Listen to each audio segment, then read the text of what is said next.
Now, moving to group 6, that is chromium, molybdenum and tungsten. Okay. So, what is the journal outer electronic configuration will be? देखो, it is supposed to be like that.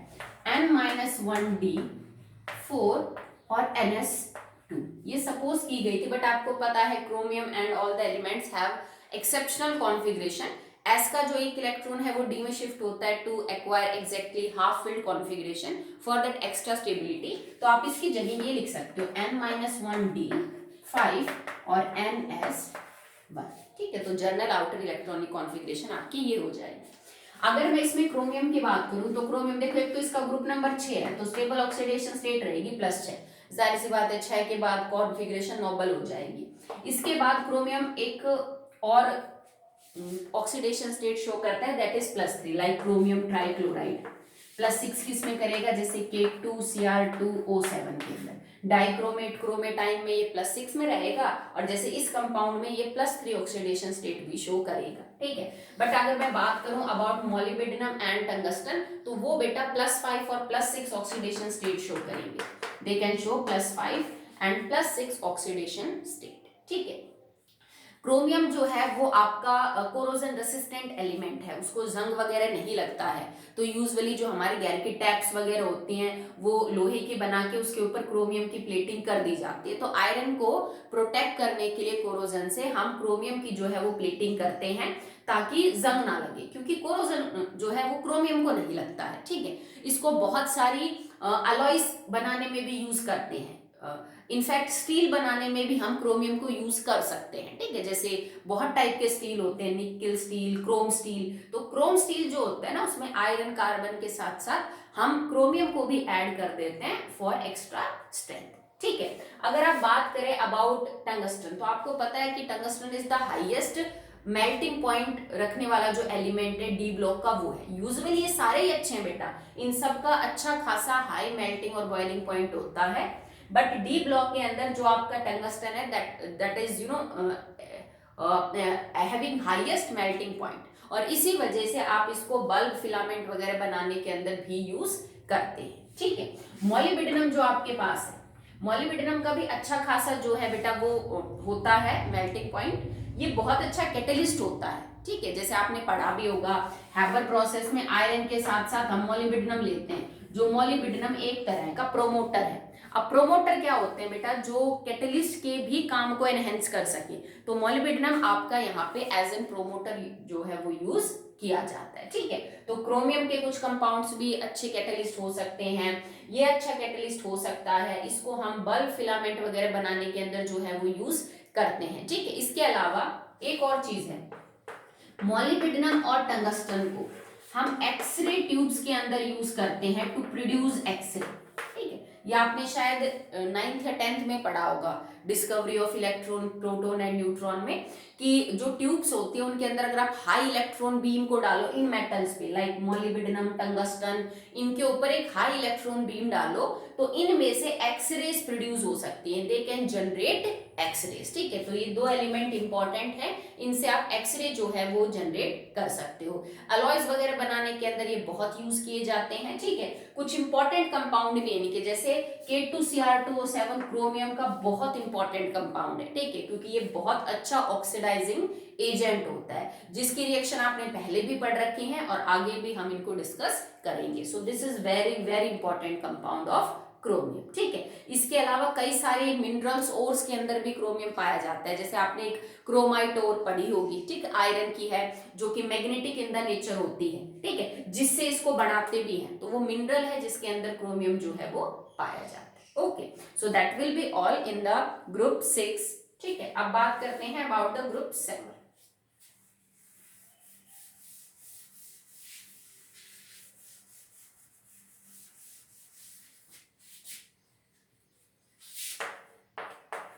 ठीक है, अब group 7 का जो सबसे important आप समझ लीजिए एलिमेंट है, दैट इज मैग्नीशियम. ठीक है, मैग्नीशियम के बाद इट इज टेक्नीशियम, जिसको टेक्नीशियम भी बोल देते हैं, टेक्नीटियम भी बोल देते हैं, and last one is रिहीनियम.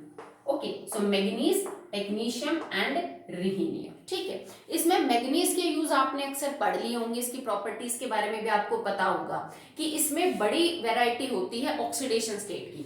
It can show +2 oxidation state, it can show +4 oxidation state, it can show +5 oxidation state, it can show +7 oxidation state, और इनके अलावा भी शो कर सकता है, कुछ फ्रैक्शनल ऑक्सीडेशन स्टेट भी होती है इनकी मिक्स्ड ऑक्साइड्स के अंदर। ठीक है, तो वैरायटी है ऑक्सीडेशन स्टेट के अंदर। आप नीचे वाले एलिमेंट्स के बारे में बात करो तो इनमें भी आपको थोड़ी बहुत वैरायटी देखने को मिल जाएगी, जैसे दे कैन शो +4 एंड +7 जो है ऑक्सीडेशन स्टेट। अगर एक एलिमेंट जैसे मैग्नीज है वो इतनी ज्यादा ऑक्सीडेशन स्टेट दिखा रहा है तो अलग अलग ऑक्सीडेशन स्टेट में इनके अलग अलग आपको ऑक्साइड्स मिलेंगी जिनका बिहेवियर भी अलग अलग मिलेगा। ठीक है, बट उससे पहले अगर मैं इसकी जर्नल इलेक्ट्रॉनिक कॉन्फ़िगरेशन करवाऊं ग्रुप की तो इट विल बी N-1D5 और NS2।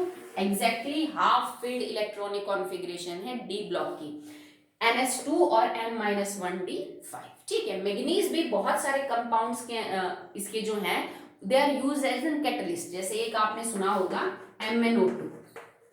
पोटेशियम क्लोरेट का डिकम्पोजिशन करते हैं into potassium chloride and oxygen, उस केस में MnO2 को हम एज एन कैटलिस्ट जो है वो क्या करते हैं बेटा, यूज करते हैं। Technetium is the first element that is artificially synthesized. ठीक है, कुछ एलिमेंट्स हैं जो मैन मेड है, नेचुरल है, और कुछ है आर्टिफिशियल जिनको हमने बनाया है। ठीक है, तो technetium is the first element that is artificially prepared. Okay, अब देखो तुम्हें इतने सारी ऑक्सीडेशन स्टेट्स देखने को मिल रही हैं, तो तुमसे कोई ये कहते हैं बेटा +7 ज्यादा किसकी स्टेबल है, भाई मैग्नीज की कि टेक्नीशियम की? तो higher oxidation state stability increases down the group. जैसे जैसे आप ऊपर से नीचे आओगे जो हायर ऑक्सीडेशन स्टेट की स्टेबिलिटी है वो इंक्रीज होती है। ठीक है, मतलब मैग्नीज की +7 से इनकी जो है वो आपकी ज्यादा स्टेबल रहेगी। ठीक है, ऑस्मियम और रिहीनियम में तो अच्छी खासी वैरायटी होती है टू शो ऑक्सीडेशन स्टेट। जैसे मैग्नीज में इतनी सारी ऑक्सीडेशन स्टेट है ना, that's why manganese can form different type of oxide जिनका बिहेवियर बिल्कुल अलग है, कोई उसकी बेसिक है तो कोई एम्फोटेरिक है तो कोई एसिडिक है। जैसे मैग्नीज सबसे जो कम ऑक्सीडेशन स्टेट दिखाएगा that will be +2 in the MnO, यहाँ पे ये +2 ऑक्सीडेशन स्टेट के अंदर है। ठीक है, then it can show Mn2O3, इनमें बहुत कम ऑक्सीडेशन स्टेट है, जैसे अगर आप यहाँ पे चेक करोगे तो इट कैन बी +3। ठीक है, तो +3 और +2 लोवेस्ट ऑक्सीडेशन स्टेट है मैग्नीज की। तो इन लोवेस्ट ऑक्सीडेशन स्टेट में ये जो दोनों ऑक्साइड है these are basic in the nature. अब 3 के बाद ये +4 में आएगा MnO2, +4 में जो इसकी ऑक्साइड है दैट इज एम्फोटेरिक। ऐसा होता है बेटा जब एक एलिमेंट एक से ज्यादा ऑक्सीडेशन स्टेट शो करे तो इट इज क्वाइट ऑब्वियस, चाहे वो मेटल हो या नॉन मेटल हो, वो अपनी लोवेस्ट ऑक्सीडेशन स्टेट में जो है वो बेसिक होंगे, अपनी हाईएस्ट ऑक्सीडेशन स्टेट के अंदर एसिडिक मिलेंगे। या मान लो सारी नॉन मेटल की ऑक्साइड है तो लोवेस्ट ऑक्सीडेशन स्टेट में सबसे कम एसिडिक होंगे और हाईएस्ट ऑक्सीडेशन स्टेट के अंदर सबसे ज्यादा एसिडिक। अब देखो 4 के बाद क्या बच गया, एक तो Mn2O7 है, Mn2O7 के अंदर जो आपकी ऑक्सीडेशन स्टेट रहेगी दैट इज +7, और एक MnO3 है, MnO3 में ये होगी +6 और यहाँ होगी +7। तो देखो 2 3 4 6 और 7। ठीक है, तो इन दोनों में ये आपकी जो ऑक्साइड है दैट विल बी एसिडिक। तो हायर ऑक्सीडेशन स्टेट के अंदर ऑक्साइड एसिडिक होगी, बीच वाली के अंदर आपको एम्फोटेरिक मिलेगी, और जो लोवेस्ट ऑक्सीडेशन स्टेट है उनके अंदर आपको बिहेवियर जो है वो बेसिक मिलेगा। It is not only magnesium जो ऐसा कर रहा है, sorry manganese, I am sorry, I think मैंने मैग्नीज की जगह बार बार मैग्नीशियम बोल दिया, आई एम सॉरी। ठीक है, लेट मी करेक्ट कर लेना उसको बेटा। ठीक है, तो जो मैग्नीज है आपके पास वो जो है वो वैरायटी सिर्फ यही नहीं दिखाता, और ऐसा भी नहीं है कि इसी की जो सारी की सारी ऑक्साइड्स हैं उनमें ऐसा बिहेवियर दिख रहा है, going from acidic basic to amphoteric to acidic. Chromium या और भी ऐसे एलिमेंट है जो जितनी ज्यादा ऑक्साइड बनाएंगे तो अलग अलग ऑक्सीडेशन स्टेट में बनाएंगे बेटा, तो सबका बिहेवियर सेम नहीं हो सकता, ना सारे बेसिक हो सकते हैं ना सारे एसिडिक, कुछ एसिडिक कुछ एम्फोटेरिक और कुछ आपको मिलेंगे एसिडिक। मेटल्स में ये रूल काम करता है, लोअर पे बेसिक, बीच वाले पे एम्फोटेरिक और हाइयर पे मिल जाएंगे आपको एसिडिक। ओके, चलिए ठीक है। नेक्स्ट है, अगर आप यूजेस की बात करें तो यूजुअली तो मैंने आपको बता ही दिया, मैग्नीज का वैसे अकेले का कोई ऐसा खास यूज नहीं है, जैसे कैटलिस्ट वगैरह में इसके कंपाउंड यूज करेंगे, बट आप इसके एलॉयज बहुत अच्छी बना सकते हो, जैसे जिंक के साथ एलॉय कर दिया, कॉपर के साथ एलॉय कर दिया, तो वहां पे इसका बहुत यूज है। मैग्नीज का एक इंपॉर्टेंट कंपाउंड है, that is KMnO4। You all know about this. It is a strong oxidizing agent. इसकी जितनी रिएक्शंस, टाइट्रेशन, पता नहीं कहाँ कहाँ पे हम इसको यूज करते हैं, बहुत सारे यूज हैं इसके, ठीक है। तो KMnO4 के प्रिपरेशन में मैग्नीज जो है हम उसको क्या करते हैं बेटा, यूज करते हैं, ठीक है। इसके अलावा यूं समझ लीजिए कि इलेक्ट्रिक फिलामेंट्स बनाने में, थर्मोकपल्स बनाने में, फ्लैश बल्ब बनवाने के अंदर भी हम रिहीनियम को यूज करते हैं। So that will be all in the group 6 and 7. Now we are moving to group 8. Okay.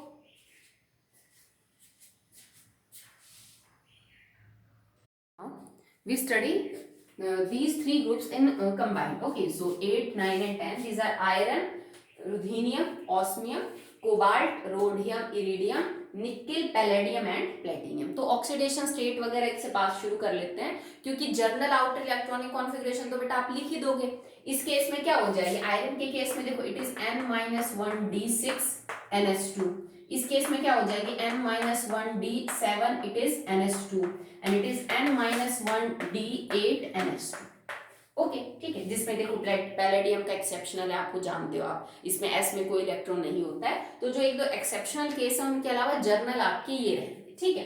इन तीनों एलिमेंट्स को हम फेरस मेटल बोलते हैं, मतलब जो ग्रुप 8 के एलिमेंट है जिसमें आयरन है, आपको पता है कि हम इसको फेरम से, इसका जो सिंबल है वो F ही लिया गया है, तो इनको हम फेरस मेटल्स बोलेंगे। इनकी जो ऑक्सीडेशन स्टेट स्टेबल है दैट इज 2 and 3 जो स्टेबल है। इसके अलावा आपको आयरन की एक दो और भी ऑक्सीडेशन स्टेट मिल जाएंगी, बट उनके कंपाउंड यूजुअली बहुत कम है and that are not very stable, ठीक है। तो इनकी स्टेबल ऑक्सीडेशन स्टेट रहेगी 2 और 3। और अगर आप आयरन की देख लो, कॉन्फ़िगरेशन रहेगी आपकी 3d6 और 4s2, ठीक है। तो अगर 2 इलेक्ट्रॉन निकाल दोगे तो d में 6 है, और d में 6 होने का मतलब क्या है बेटा, अनपेड इलेक्ट्रॉन है। चाहे तुम +3 का मतलब है d5, तो चाहे 2 हो चाहे 3 हो, अनपेड इलेक्ट्रॉन तो है। तो अनपेड इलेक्ट्रॉन होते these are diamagnetic and coloured. Okay, तो इनके ऊपर रंग भी होगा और ये डायमैग्नेटिक भी होंगे, जैसे FeSO4 है, आपको वो मिलेगा ग्रीन कलर का। निकिल के जो कंपाउंड्स है वो आपको, जैसे निकिल की भी 2 पॉजिटिव बहुत स्टेबल है, सॉरी चलो इस ग्रुप को नहीं, पहले सी को कंप्लीट कर लेते हैं, ठीक है। तो आयरन के जो आपको कंपाउंड्स है दैट वो आपको मिलेंगे ग्रीनिश कलर के, और भी कलर हो सकता है, बट हाँ 2 और 3 के अंदर जो आपको रंग है वो अच्छे खासे जो है वो देखने को मिलेंगे। दीज आर मेटल, ठीक है, रिएक्टिव है। जैसे आयरन को अगर मैं छोड़ दूं तो आयरन तो बड़ी जल्दी रिएक्ट कर लेता है हवा के साथ, मॉइस्चर के साथ, बहुत जल्दी जो है वो जंग की फॉर्मेशन कर लेगा, रस्ट की। पर रुधीनियम और ऑस्मियम ऐसी कोई बहुत ज्यादा खास रिएक्टिविटी नहीं शो करते हैं with moisture environmental condition, but they can react with acids because all are metal। तो ये dilute H2SO4, dilute HNO3, HCl इनके साथ रिएक्ट करके कंपाउंड बनाते हैं, but with concentrated HNO3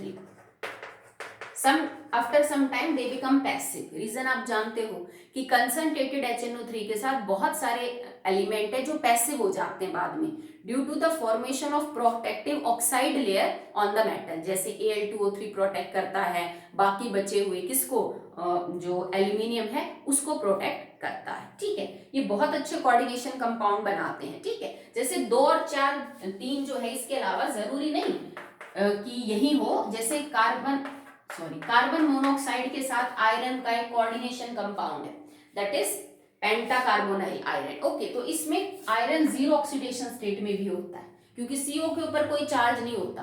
तो कई सारे ऐसे भी कंपाउंड मिल जाएंगे आपको, क्रोमियम के, निकिल के मिल जाएंगे, जैसे NiCO4, जिसके अंदर 0 ऑक्सीडेशन स्टेट के अंदर भी ये जो है वो कंपाउंड की फॉर्मेशन करते हैं। They are very good catalyst, जैसे हैबर प्रोसेस के अंदर आयरन जो है वो अच्छा कैटलिस्ट होता है।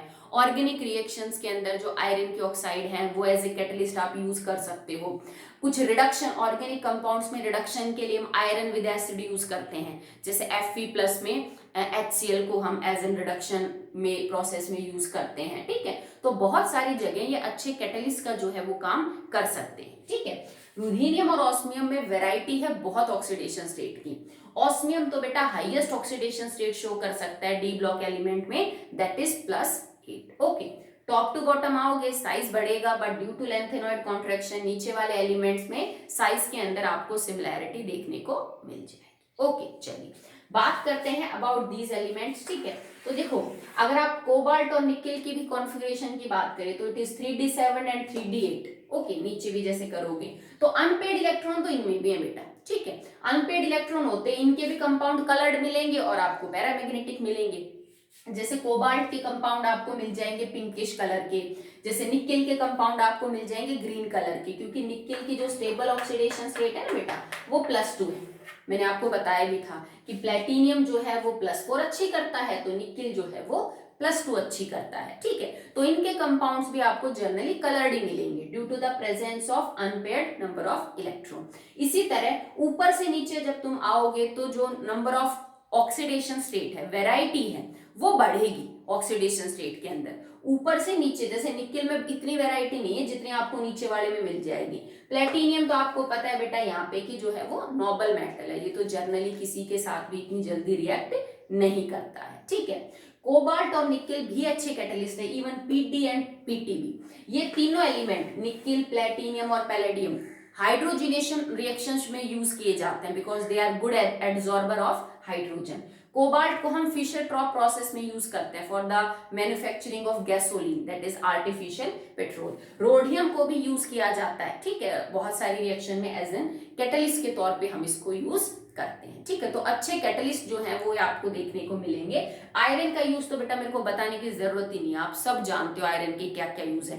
एल्यूमिनियम के बाद अर्थ क्रस्ट के अंदर पाया जाने वाला ये सेकंड हाईएस्ट अबंडेंट जो है वो मेटल होता है और इसकी दुनिया भर के यूज है। इसकी बहुत सारी और पाई जाती हैं, हेमेटाइट है, मैग्नेटाइट है, क्रोमाइट और है। ठीक है, तो उनसे इसका एक्सट्रैक्शन, इसके यूज, ये सब आप जानते हो, तो वो मेरा करवाने का काम नहीं, आप सब जानते हो स्टील वगैरह बनाने में ये किस हद तक यूज किया जाता है। ओके, तो अब हम बचे हुए दो ग्रुप कर लेते हैं, दैट इज 11 एंड 12। ओके,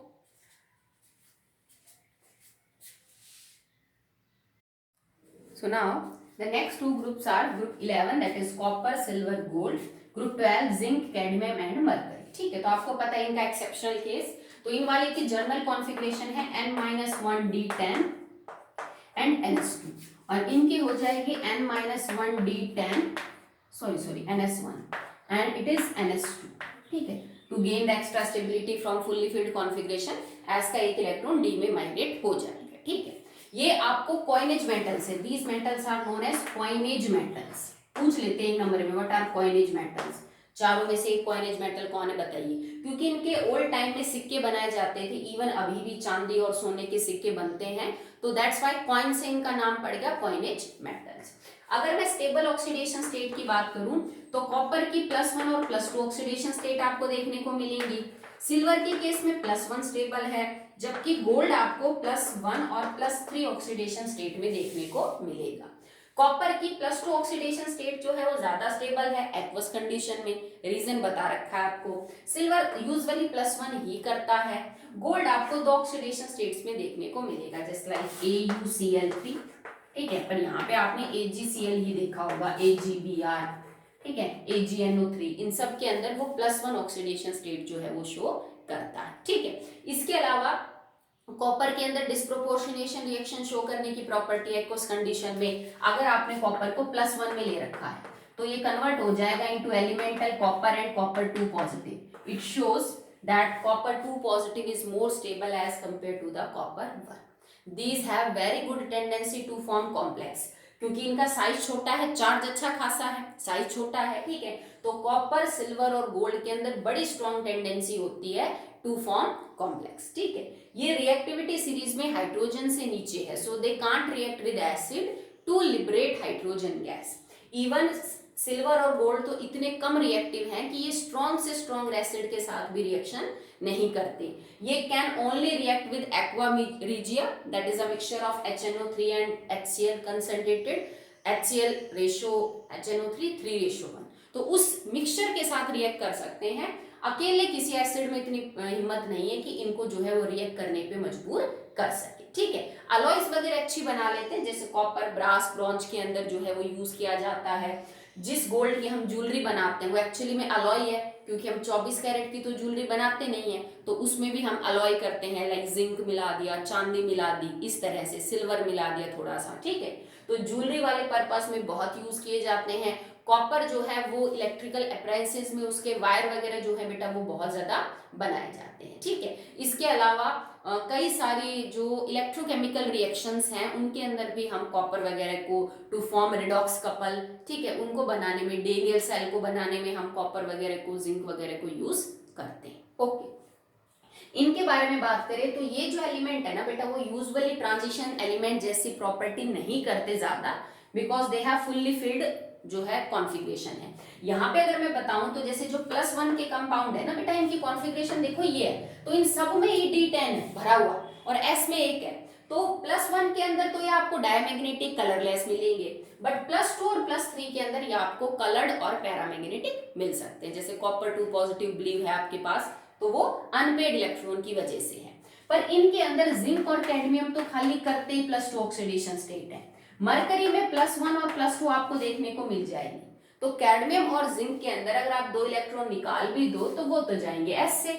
तो these are always diamagnetic and colourless, इनमें कोई रंग वंग नहीं मिलेगा आपको देखने को। मरकरी जो है वो +1 और करता है +2 के अलावा, ठीक है। मरकरी वैसे कुछ मायनों में अलग है जिंक और कैडमियम से, जैसे ये लिक्विड कंडीशन के अंदर पाया जाता है, बाकी आपको सॉलिड स्टेट में देखने को मिलेंगे।